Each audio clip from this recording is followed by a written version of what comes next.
ब्रेकनंतर बघूयात एक ब्रेकिंग बातमी। भ्रष्टाचाराचे आरोप करून गळ्यात गळे घालायला मी फडणवीस नाही असं म्हणत अंजली दमानिया यांनी देवेंद्र फडणवीस यांच्यावर जोरदार निशाणा साधलेला आहे।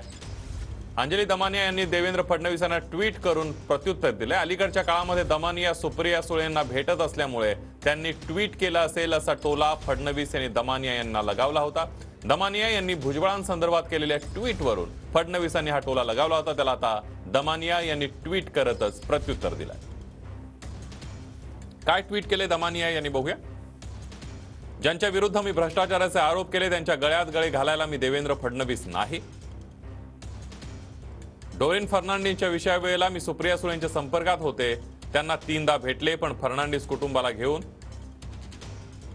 त्यांनी देखील राजकारण बाजूला ठेवून मदत केली। त्या केसमध्ये तुम्हाला आणि शिंदेना पण भेटले होते। सगळ्याच राजकारणातल्या लोकांच्या संपर्कात तुम्ही लोक असता। ज्यांच्या विरुद्ध मी भ्रष्टाचाराचे आरोप केले त्यांच्या गळ्यात गळे घालायला मी देवेंद्र फडणवीस नाही असं म्हणत अंजली दमानिया यांनी फडणवीस यांना प्रत्युत्तर केलं।